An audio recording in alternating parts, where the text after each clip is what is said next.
ప్రభువును ప్రియ రక్షకుడైన దేవుని పేరట మీ అందరికీ శుభాభివందనములు తెలియజేసుకుంటున్నాను. ప్రియులారా, అందరూ ఎలా ఉన్నారు? బాగున్నారా?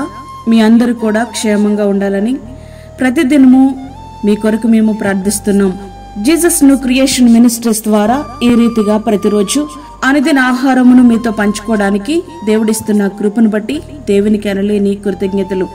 వాక్య ధ్యానంలోనికి మనం వెళ్దాము. సామెతల గ్రంథము 15వ అధ్యాయము 1వ వచనం. మృదువైన మాట క్రోధమును చల్లార్చును, నొప్పించు మాట కోపమును రేపును. కోపము అనేది ఉద్వేగభరితమైనటువంటి పరిస్థితి. మనసు గాయపడిన సందర్భాలలో ఈ ఉద్వేగం తారస్థాయికి చేరుతుంది. ఇది అందరిలో ఒకే విధంగా ఉండదు. కొందరు కోపమును అణుచుకోగలరు, కొందరు కోపములో కూడా ప్రశాంతంగా ఉండేటట్లు ప్రయత్నం చేస్తూ ఉంటారు.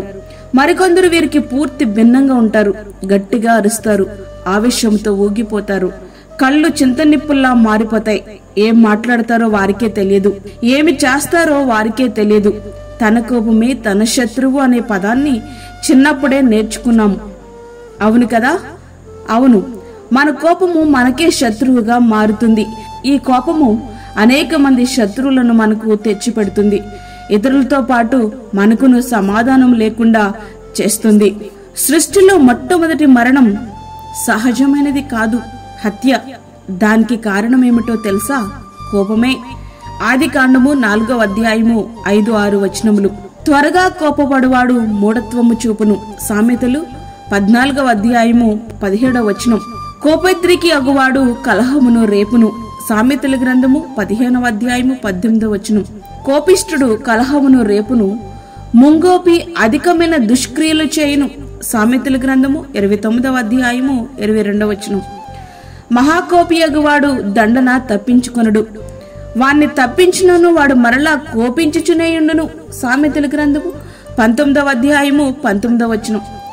ఆత్రపడి కోపపడవద్దు, బుద్ధిహీనుల అంతరేంద్రియములు యందు కోపము సుఖనివాసము చేయును. ప్రసంగి 7వ అధ్యాయము 9వ వచనం. ప్రియ స్నేహితుడా, వాక్యం ఉంటున్నటువంటి ప్రియ దేవుని బిడ్డ, మన మాటలు ఎట్లా ఉండాలి? వ్యభిచారిణిని సహితం అమ్మా అంటూ పిలవగలిగిన మన ప్రియ రక్షకుడే మనకు గొప్ప ఆదర్శం. ఆయన పిల్లలముగా మాటలోను క్రియలోను ఆయనను అనుసరించగలగాలి. కోపాన్ని రెట్టింపు చేయాలన్నా చల్లార్చాలన్నా మన మాటలే కారణం. కఠినమైన మాటలను కూడా మనము మృదువుగా మాట్లాడగలగాలి. జ్ఞానులు కోపమును చల్లార్చెదరు. సామెతలు 29వ అధ్యాయము 8వ వచనం. జ్ఞానులు అంటే లోక సంబంధమైన విద్యను బాగా అభ్యసించిన వారు, వ్యాపార రంగంలో అధికముగా సంపాదించేవారు, ఇట్లా అని మనం ఆలోచిస్తాం. కానీ వారు జ్ఞానులు కాదు గాని యెహోవాయందు భయభక్తులు కలిగిన వారు మాత్రమే జ్ఞానులు. కోపమును దూరపరచాలి. న్యాయసమ్మతమైన కోపం తప్పేమీ కాదు. కొన్నిసార్లు కోపపడకపోతే పరిస్థితులు చక్కబడవు. అయితే ఆ కోపం పాపము చేయడానికి కారణము కాకూడదు. ఆ కోపము రోజులు సంవత్సరములు తరబడి కొనసాగేదిగా ఉండకూడదు. కోపపడుడు గాని పాపము చేయకుడి. సూర్యుడు అస్తమించే వరకు మీ కోపము నిలిచి ఉండకూడదు. ఎఫెసీ 4వ అధ్యాయము 26వ వచనం. కొన్ని సందర్భాల్లో నిశ్శబ్దము ఇతరులకు మేలు కలిగించేదిగా నీకు అనిపిస్తే సమస్య పరిష్కారమయ్యే వరకు ప్రశాంతంగా ప్రార్థనాపూర్వకంగా ఉండు తప్ప కక్ష సాధింపు లేదా ప్రతీకారం తీర్చుకునేదిగా ఉండకూడదు. కోపం అనే దుష్టత్వాన్ని మనము విసర్జించాలి. సమస్తమైన ద్వేషము, కోపము, క్రోధము, అల్లరి, దూషణ, సకలమైన దుష్టత్వమును మీరు విసర్జించుడి. ఎఫెసీయులకు రాసిన పత్రిక 4వ అధ్యాయము 31వ వచనం. కోపము స్థానములో ప్రేమను నింపుకొని ఒకని ఎడల ఒకడు దయగలిగి కరుణాహృదయులై క్రీస్తునందు దేవుడు మిమ్మల్ని క్షమించిన ప్రకారము మీరును ఒకరినొకరు క్షమించుడి. ఎఫెసీయులకు రాసిన పత్రిక 4వ అధ్యాయము 32వ వచనం. ప్రియ స్నేహితుడా, వాక్యం ఉంటున్నటువంటి ప్రియ దేవుని బిడ్డ, వాక్యమును మనకు అన్వయించుకొని ఆ రీతిగా మన జీవితాలు సిద్ధపరచుకుందామా? అట్టి కృప ధన్యత ప్రభు మనకి అనుగ్రహించునుగాక. ఆమేన్. వాక్యమైనటువంటి ప్రియ దేవుని బిడ్డలారా, ప్రార్థనలో ఏకీభవించండి. పరిశుద్ధమైన తండ్రి, ప్రేమ గల యేసు ప్రభువా, ఈ రీతిగా ప్రతిరోజు నీ యొక్క వాక్యమును వినే కృపను మాకు ఇచ్చారు, నీకు వందనాలు. మా యొక్క జీవితంలో మరి యొక్క నూతన దినాన్ని మాకు అనుగ్రహించారు ప్రభువా. అందరి బట్టి నీకు వందనాలు, స్తోత్రములు చెల్లించుకుంటున్నాం.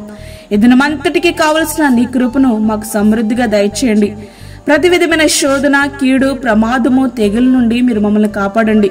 దీని అవసరతలు, దీని అక్కర్లు మీరు మాకు తీర్చండి ప్రభువా. బయటికి వెళ్తున్నప్పుడు, లోనికి వస్తున్నప్పుడు తగు కాపుదల మాకు, మా కుటుంబాలకు దయచేయండి. అదే విధంగా గర్భఫలము లేని బిడ్డలకు గర్భఫలము దయచేయండి. అప్పుల బాధలతో ఇబ్బంది పడుచున్న నీ బిడ్డల యొక్క అవసరతలు మీరు తీర్చండి. దూరదేశంలో ఉండి ప్రార్థనలో ఏకీభవిస్తున్న నీ బిడ్డలను మీరు జ్ఞాపకం చేసుకోనండి. వారికి కావలసిన ఆదరణను, ఓర్పును, సహనమును సమృద్ధిగా దయచేయండి ప్రభువా. వారికి మంచి ఆరోగ్యము దయచేయండి. అదే విధంగా బలహీనులను, చంటి బిడ్డలను, వృద్ధులను మీరు జ్ఞాపకం చేసుకోనండి. వారికి కావలసిన నీ కృపను సమృద్ధిగా మీరు దయచేయండి. ఇది మంతటికి కావలసిన నీ కృపను మాకు అనుగ్రహించి, మాకు కాదు యెహోవా, మాకు కాదు, సమస్త మహిమ ప్రభావాలు మీకే ఆరోపించుకుంటూ యేసు పరిశుద్ధ నామమున అడిగి వేడుకుంటున్నాం తండ్రి, ఆమేన్. ఈ యొక్క వర్తమానములు మీ బంధువులకు, మీ స్నేహితులకు షేర్ చేయండి. ప్రతి దినము ఈ యొక్క వర్తమానములు మీకు అనుదిన ఆహారముగా పంపించబడతా ఉన్నాయి. ఈ వర్తమానములు మీ బంధువులకు, మీ స్నేహితులకు షేర్ చేయండి. దేవుని పనిలో మీరు కూడా పాలిభాగస్తులు కండి. అదే విధంగా మీ ప్రార్థన అవసరతలు మాకు తెలియచేయండి. మా ఫోన్ నంబర్ 9177377559. దేవుడు మిమ్మును, మీ కుటుంబమును దీవించునుగాక. ఆమేన్. దేవుని సేవలో మీ సహోదరి అన్నామణి సాల్మన్. మా ఛానల్ని సబ్స్క్రైబ్ చేయండి, షేర్ చేయండి, లైక్ చేయండి. దేవుడు మిమ్మల్ని దీవించునుగాక. ఆమేన్.